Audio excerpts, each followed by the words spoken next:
Have you ever made a mistake that you thought would ruin your life forever, only to discover it was actually the beginning of something beautiful? That's exactly what happened to Michael Collins, a hardworking single father who never expected that one impulsive night with his new CEO would turn his world upside down, but not in the way he feared. If you've ever believed in second chances or wondered if fate sometimes knows better than we do, this story might just change your perspective. Stay with me until the end to discover how sometimes our greatest regrets can transform into our most precious blessings. If this resonates with you, please hit that like button and subscribe to our channel for more stories that touch the heart and renew your faith in the unexpected journeys life takes us on. The office Christmas party was supposed to be just another corporate obligation for Michael Collins. At 34, he had mastered the art of making brief appearances at company events before slipping away to return to his 7-year-old daughter, Emma. Tonight was different, though. The babysitter had offered to stay overnight, insisting that he deserved one evening to himself after working tirelessly as both father and mother to Emma since his wife's death 3 years ago. Just one drink, he promised himself as he entered the elegantly decorated hotel ballroom, adjusting his tie nervously. Michael rarely socialized with colleagues outside of work hours. His life was a carefully orchestrated routine of school drop-offs, client meetings, dinner preparations, and bedtime stories. There was no room for spontaneity, and certainly no room for romance. He didn't notice her at first. Alexandra Winters had only been appointed as CEO of Reynolds Marketing Group 2 months ago, and Michael had yet to have a direct conversation with her. At 38, she had a reputation for transforming struggling companies with her innovative strategies and relentless work ethic. The office gossip painted her as brilliant but cold, married to her career rather than interested in personal connections. Collins, right? Creative department? Her voice startled him as he stood alone near the bar, checking his phone for messages from the babysitter. Michael looked up to find Alexandra standing before him, radiant in a simple black dress that contrasted sharply with her confident smile. Her dark hair fell in loose waves around her shoulders, so different from the severe bun she wore at the office. Yes, Ms. Winters. Michael Collins, Senior Creative Director. He extended his hand, surprised by her approach. Please, call me Alex. No titles tonight, she said, her eyes warmer than he'd ever seen them in the boardroom. I've been admiring your work since I arrived. The Hartman campaign was brilliant. One conversation led to another. One drink became several.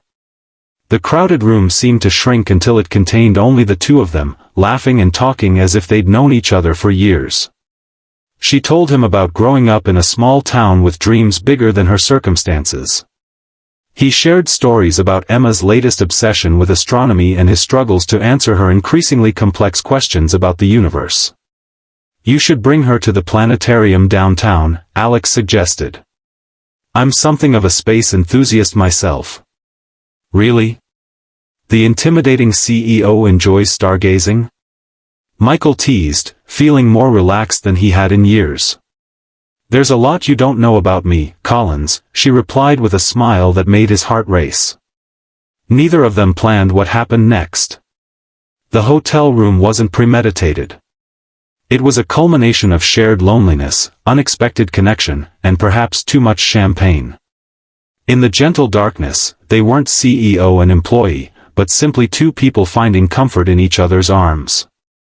Morning arrived with harsh clarity. Michael woke to an empty bed and a hastily written note. This was a mistake. Let's be professionals and forget it happened. A.W. The weight of regret crushed him instantly. What had he done? He had jeopardized his career, the stable life he had built for Emma, all for one night of weakness. He imagined the awkward meetings that would follow, the whispers if anyone discovered their indiscretion, the possibility of losing his job if things became uncomfortable. Monday morning arrived with dreaded inevitability. Michael walked into the office with his shoulders tense, prepared for the worst. But when Alexandra passed him in the hallway, she merely nodded professionally, her face betraying nothing of their shared night. It was as if it had never happened at all. Days passed, then weeks. The incident remained unmentioned, buried under meetings and deadlines. Michael convinced himself it had been for the best, focusing instead on his upcoming presentation for their biggest client. The Rosewood account could make or break his department's year, and he had poured everything into the pitch. The evening before the presentation, Michael stayed late at the office, refining details and rehearsing his delivery. Emma was having a sleepover at her best friend's house, giving him rare freedom to work without worry. "You're still here." Alexandra's voice came from his office doorway at nearly 9 o'clock. Michael looked up, startled.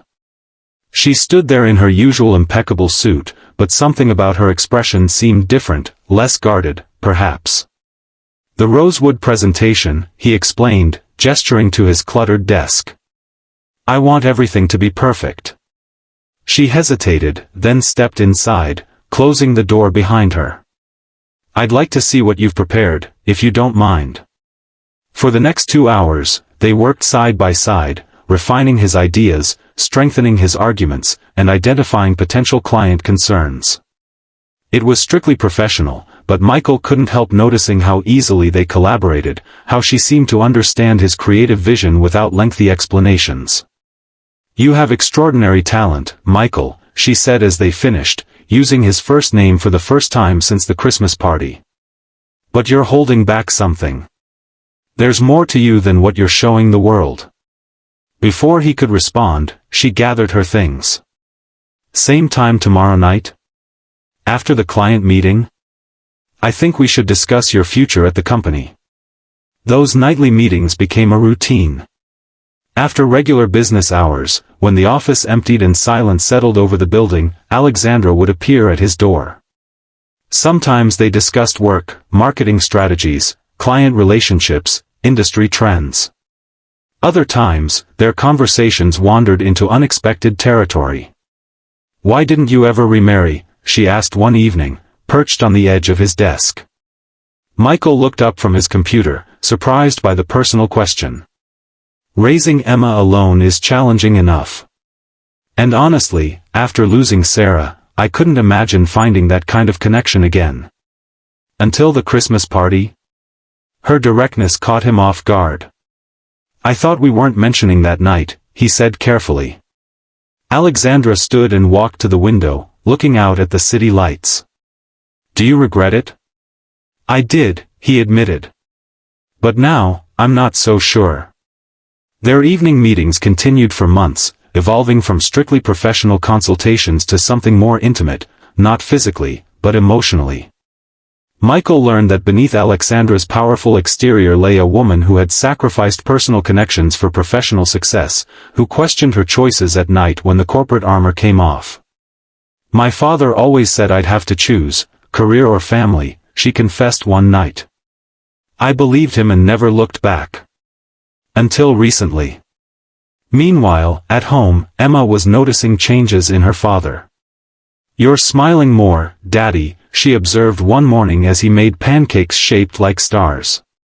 "Is it because of your boss? The lady in the picture on your phone?" Michael nearly dropped the spatula. "What picture?" "The one you look at when you think I'm not watching," Emma said with the innocent perception of a child. "She's pretty." He couldn't deny it. Alexandra had sent him a photo of herself at a conference, asking his opinion on her presentation outfit. He'd saved it, finding himself looking at it more often than he cared to admit. "She's just someone I work with, sweetheart," he explained, knowing his daughter deserved more honesty than that. "Does she make you happy?" "Because you look happy when you talk about her." Out of the mouths of babes, Michael thought. Did Alexandra make him happy? These evening conversations, these glimpses behind her professional facade, had become the highlight of his days. But the complexity of their situation, the power dynamics, the workplace considerations, his responsibility to Emma, made any potential relationship seem impossible. The turning point came unexpectedly. One evening, Alexandra didn't show up for their nightly meeting. Concerned, Michael called her cell phone, but there was no answer. It wasn't like her to miss their time together without notice. The next morning, news spread through the office that Alexandra's father had suffered a severe stroke. She had flown immediately to her hometown in Oregon to be with him. Days passed with no word. Michael found himself missing their conversations, worrying about her, wondering if her father would recover. He debated reaching out again but hesitated, unsure if she would welcome his support or see it as an intrusion. A week later, Emma came down with a high fever that wouldn't break. The pediatrician diagnosed a severe case of influenza and recommended hospitalization. For 3 days and nights, Michael sat beside his daughter's hospital bed, watching her small body fight the illness, terrified of losing another person he loved. On the second night, while Emma slept fitfully under the influence of medication, Michael's phone vibrated with a text message. Just heard about Emma. Which hospital? Which room? 20 minutes later, Alexandra appeared in the doorway of Emma's hospital room, her hair disheveled, her eyes red from what looked like recent tears. Without a word, she crossed to Michael and pulled him into a tight embrace. "I'm so sorry about your father," he whispered into her hair. "And I'm sorry about Emma," she responded, pulling back to look at the sleeping child. "How is she?" "The doctors say she'll recover, but these have been the longest days of my life." Alexandra stayed with him that night, sitting in the uncomfortable hospital chair, talking quietly about her father's condition, which had stabilized but left him partially paralyzed. She spoke of family obligations, of reconsidering her priorities, of regrets. "When my assistant told me about Emma, I realized something," she said as dawn began to break through the window. "I realized that what happens to you and your daughter matters to me. More than it should, perhaps." Emma stirred then, opening her eyes to see the unfamiliar woman sitting beside her father. "Are you Daddy's boss lady?" she asked, her voice weak from illness. Alexandra smiled gently. "I suppose I am."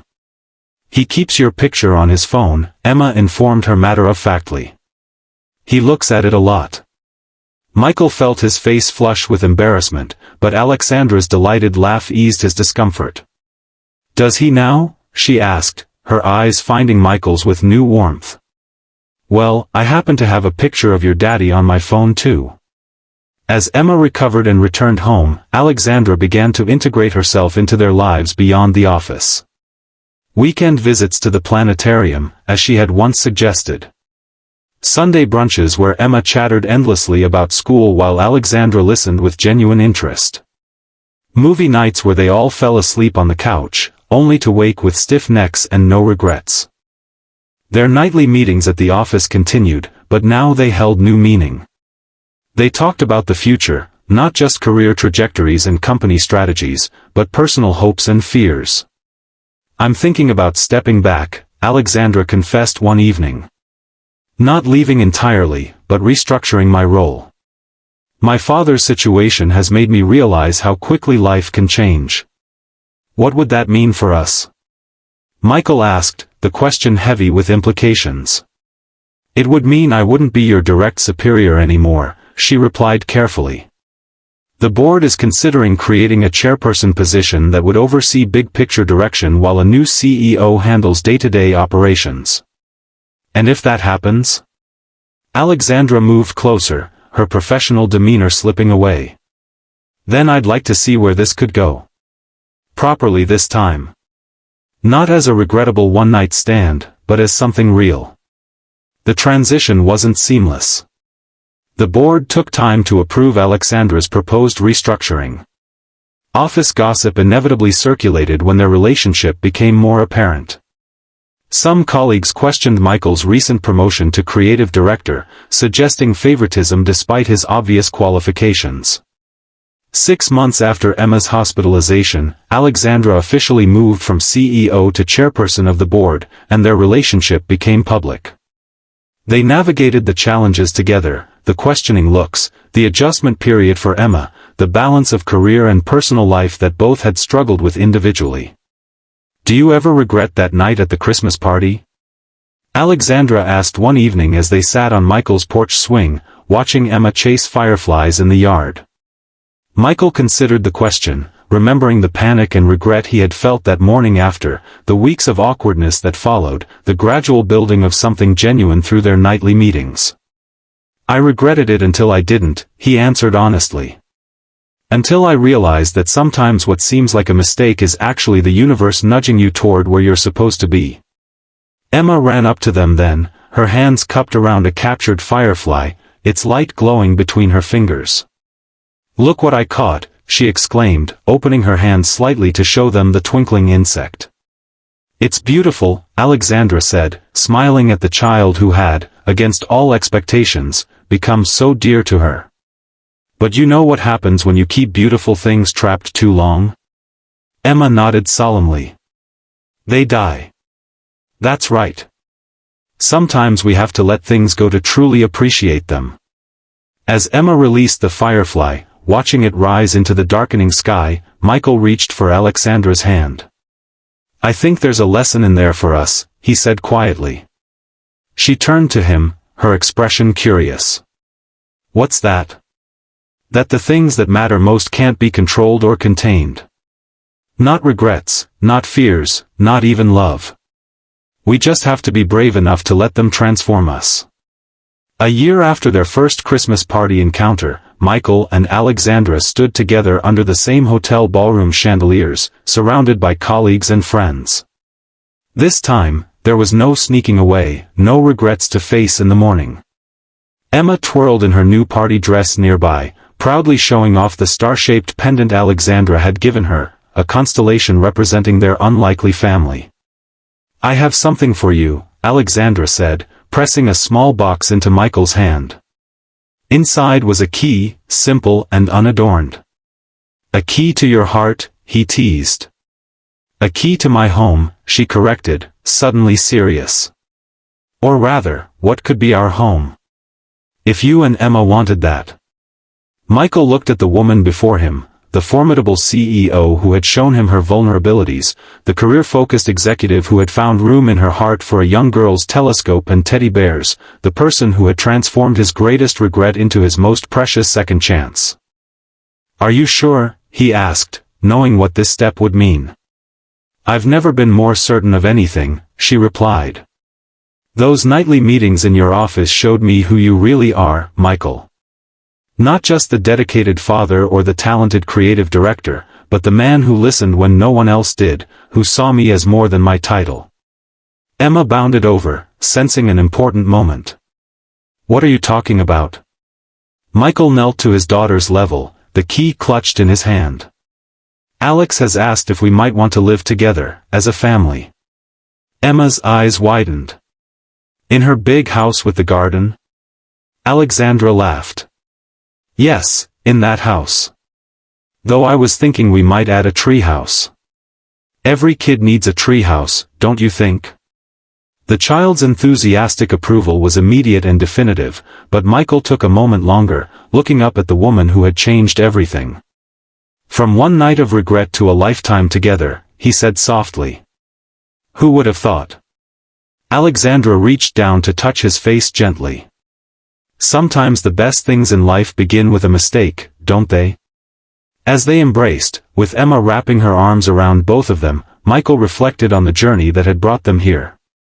From that morning of shame and regret, through those transformative nightly meetings, to this moment of perfect clarity, life had a way of taking our worst decisions and turning them into unexpected blessings. Their story wasn't perfect. There would be challenges ahead, balancing careers and family, navigating the complexities of their relationship in professional settings, helping Emma process this new family structure. But standing there together, Michael knew one thing with absolute certainty: some mistakes aren't mistakes at all, but the beginning of something beautiful we weren't brave enough to seek on our own.